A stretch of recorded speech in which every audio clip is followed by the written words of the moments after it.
காஷ்மீரில் அமைதியை நிலைநாட்ட மாநில அமைச்சர்களுக்கு ராணுவத்திலிருந்து நிதி வழங்கப்பட்டதாக முன்னாள் தளபதி வி.கே. சிங் கூறியிருப்பது புதிய சர்ச்சையை கிளப்பியுள்ளது. யாருக்கு பணம் கொடுக்கப்பட்டது என்ற விவரத்தை வி.கே. சிங் வெளியிட வேண்டும் என்று மத்திய உள்துறை அமைச்சர் ஷிண்டே வலியுறுத்தியுள்ளார்.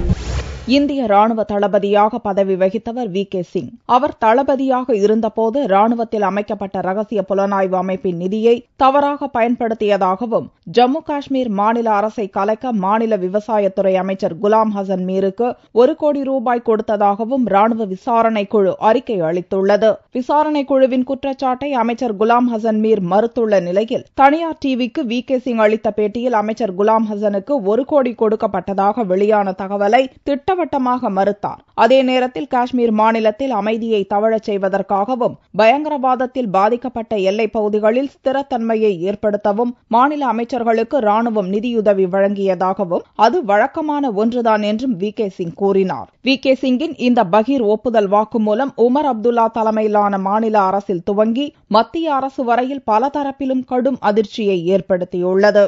இதுபற்றி மத்திய உள்துறை அமைச்சர் சுஷில் குமார் ஷிண்டே கூறுகையில், ராணுவத்தால் பணம் வழங்கப்பட்ட அமைச்சர்களின் பெயர்களை வி.கே. சிங் வெளியிட வேண்டும் என்றார்.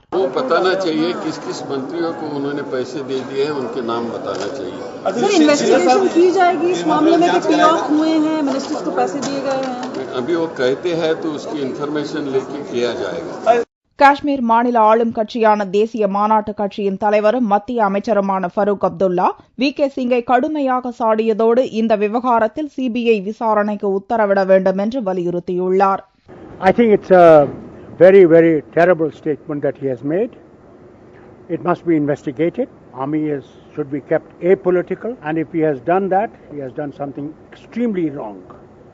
And I think time has come when CBI inquiry should be held immediately to see what is the funding that the army has done and who are the people who have received these funds and how have those funds been utilized. Kashmir அரசை கவிழ்க்க அமைச்சருக்கு பணம் கொடுத்ததாக எழுந்த குற்றச்சாட்டை தொடர்ந்து CBI விசாரணைக்கு உத்தரவிட மத்திய அரசு பரிசீலித்து வருகிறது.